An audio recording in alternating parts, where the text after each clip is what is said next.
Hello everyone, welcome to this new video in Smart Grid. Hope you all doing good. I'm very much happy to meet you all in this video. So in today's video, we are going to see about a very important and wonderful topic in Smart Grid, which is nothing but Wide Area Management System, which is Wams. So now let's see what is Wams. Wams, Wide Area Management System. So as the name implies, it is an advanced monitoring system for power grids, for smart grids. So these kind of WAMs are specially meant for smart grids. They use lot of phasor measurement units in order to ensure proper reliability and synchronization of grids. The main purpose of this wide area management system is that it collects real-time data and it helps to improve grid reliability by proper analysis. So WAMs are particularly meant for data collections from every nodal points. The main importance, the significance of WAMs is that it ensures power system stability. Yes, it ensures reliability. Therefore, it ensures power system stability, and also it enhances the control and prevent blackouts. Because of the usage of phasor measurement units, PMUs, in this smart grid along with WAMs, it prevents blackouts because PMUs will always gives the phasors of the voltage, current and all at every node, remote places. Thereby we can easily control the power flow and make analysis.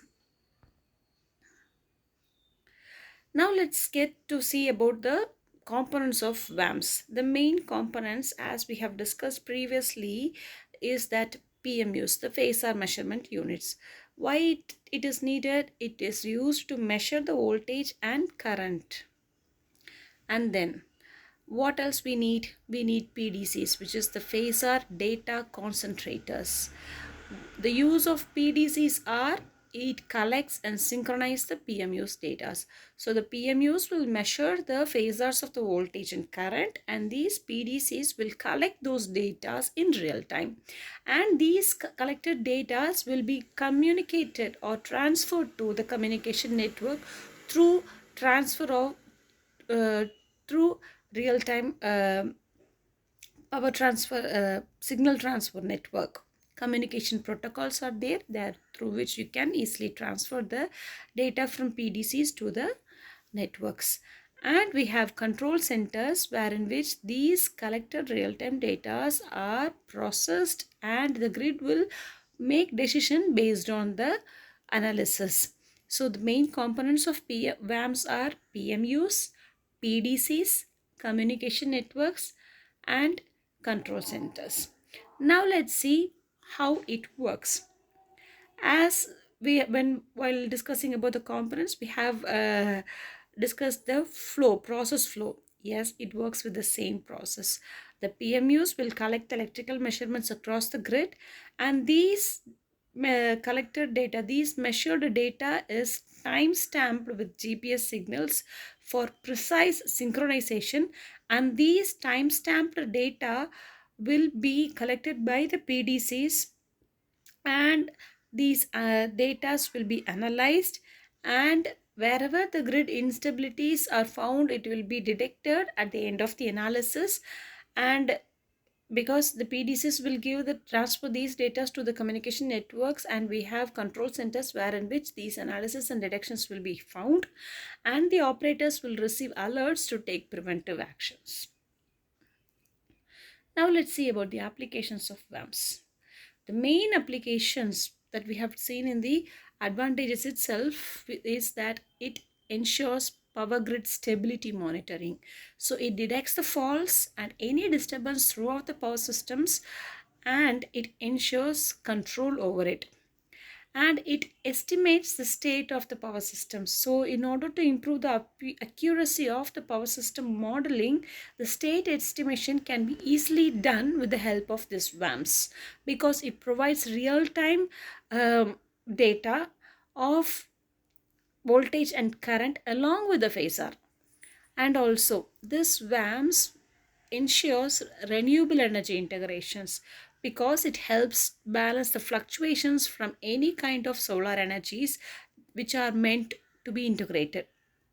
And this WAMS will prevent blackout because it will easily identify the anomalies or detects any grid instabilities, or you can say it as the weak grid areas, and take preventive actions.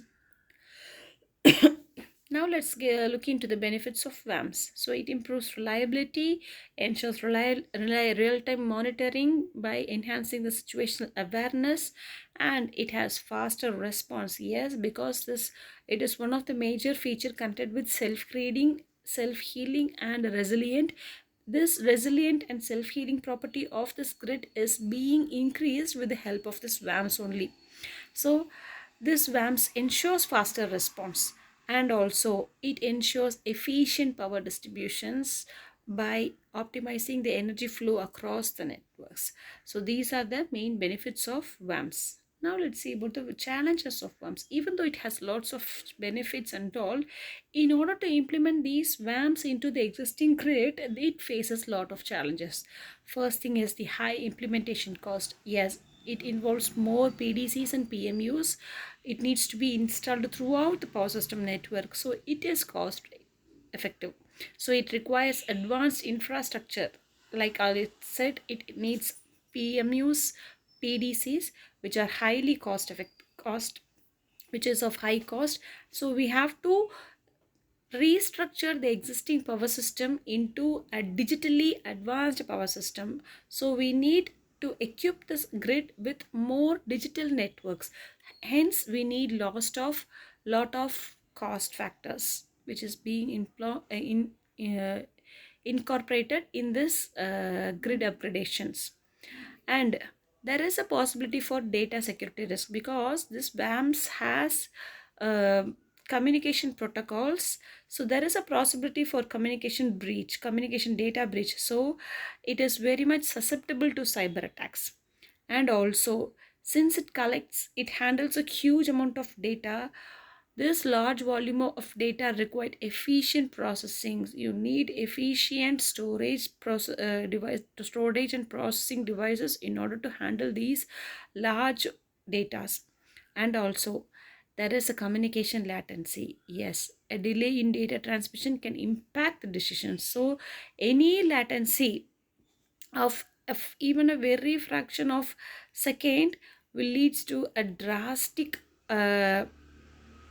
decision change. So communication latency needs to be taken care in this WAMS.